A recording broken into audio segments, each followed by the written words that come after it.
On nous a tellement vendu l'Europe comme un paradis qu'on a fini par croire que mettre les pieds là-bas, c'était déjà réussir sa vie. Le constat, c'est que quand un proche poste une photo en Europe, certains préfèrent se dire que c'est de l'intelligence artificielle.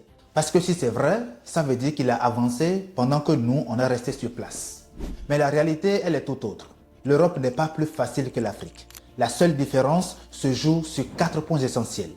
Avant de commencer à te développer ces 4 points, si tu viens de me découvrir, je suis Monsieur Sa. Ici, je te parle de tout sujet constructif lié au développement personnel et à l'art oratoire aussi. Abonne-toi et laisse-moi un j'aime avant de continuer la vidéo. Ça me donnera énormément de force. Si tu viens de le faire, je te remercie. Et si tu ne l'as pas encore fait, je te remercie par avance quand même, parce que je sais que tu vas le faire. Comme je le disais, l'Europe n'est pas plus facile que l'Afrique. La seule différence se joue sur 4 points essentiels. Le premier, c'est la discipline. En Europe, les gens se lèvent à 6 heures, parfois enchaînent 2 à 3 boulots.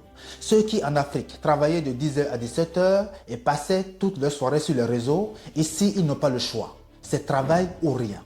La pression en Europe est si énorme que travailler dur à un moment donné est la seule voie de suivi parce qu'une journée passée dans l'oisiveté ici te suffit pour virer dans la drogue, la cigarette et tous les vices qui y vont avec. Et quand tu vises loin, par-dessus cette discipline qui est imposée par le système déjà, tu te crées encore un cercle d'autodiscipline.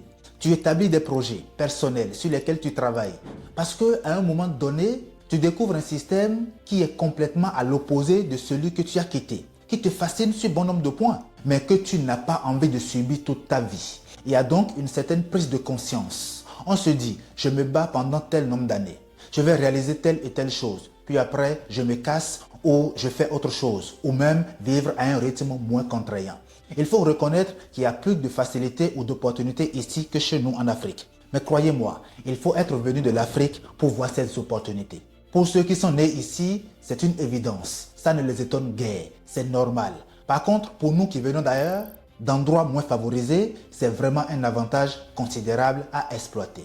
Ce qui fait que même si tu étais fainéant chez toi, arrivé ici, tu te responsabilises d'un coup. Tu te changes d'une certaine façon parce que tu as envie de profiter avant qu'il ne soit trop tard. Ça peut être exactement pareil en Afrique. Si tu te décides et que tu penses pouvoir changer ta vie, c'est sûr et certain que tu vas faire des progrès que ton pote ou ami d'à côté qui pense qu'il est condamné et que rien ne lui est permis.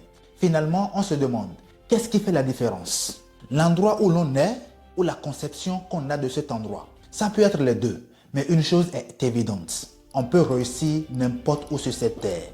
Voyager n'est pas synonyme de réussite. La preuve, c'est que beaucoup ont craqué ici en Europe sous la pression du système et ont perdu leur boussole, nageant désormais dans l'alcool, la drogue et tout ce qui pourrait leur permettre d'échapper à leur réalité. C'est un fait et c'est plutôt lamentable.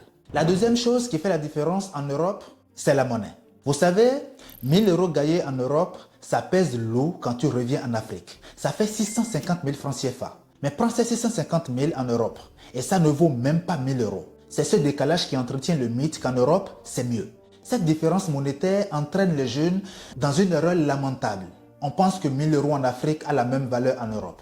Ce qui fait que quand tu entends que quelqu'un gagne 1000 euros en Europe, tu fais la conversion et tu l'imagines par rapport à tes petites dépenses. Et pour toi, ça y est, c'est une fortune. Sauf que c'est une erreur majeure.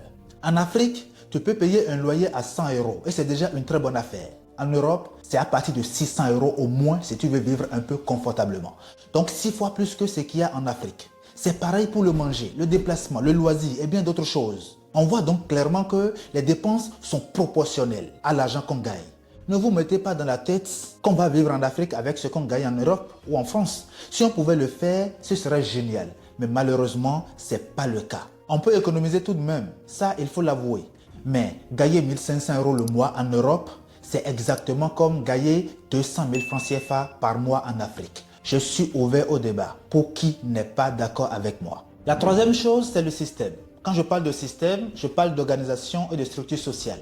En Europe, tout est structuré. Routes, sécurité sociale, électricité, transport, etc.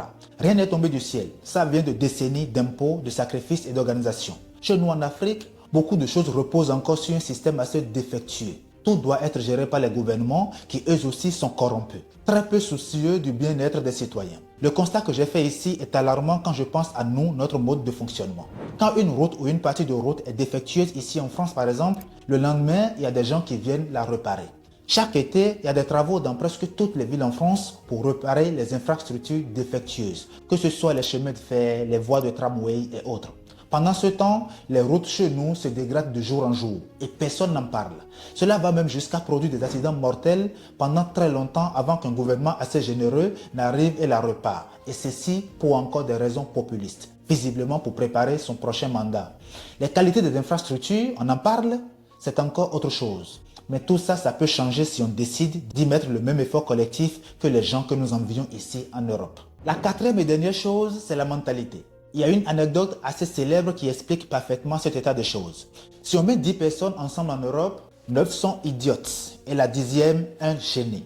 Les 9 idiotes ont quand même le génie de confier la gestion du groupe au seul génie. C'est ce qui fait que ça marche toujours pour eux. Par contre, en Afrique, sur 10 personnes, il y a 9 génies et une idiote. Les 9 génies, malheureusement, se font manipuler et confient la gestion du groupe à la seule idiote. Résultat, tout le monde devient idiot avec le temps. C'est exactement ce qui nous arrive en tant qu'Africains. On ne manque pas de talent, on manque de leadership, on manque de personnes capables de nous conduire à bon port. En Europe, même un étudiant ou un retraité peut travailler pour être indépendant. Chez nous, trop de gens attendent. On attend l'État, on attend un oncle, on attend le gouvernement. Tout le temps, on attend un coup de chance. Tant qu'on garde cette mentalité d'assister là, on n'avancera pas. La preuve, nous sommes dits indépendants depuis plus de 60 ans, mais rien ne change en tant que tel.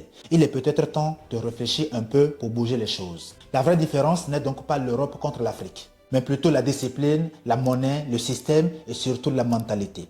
Si on décide d'appliquer ces 4 piliers chez nous et de faire ces ajustements nécessaires, petit à petit, je vous le rassure, l'Afrique avancera et brillera comme elle a déjà été dans le passé. Ce sera tout pour cette vidéo. Dites-moi ce que vous en pensez dans les commentaires. Abonnez-vous si ce n'est pas encore fait. Et à la prochaine pour une autre vidéo. Merci.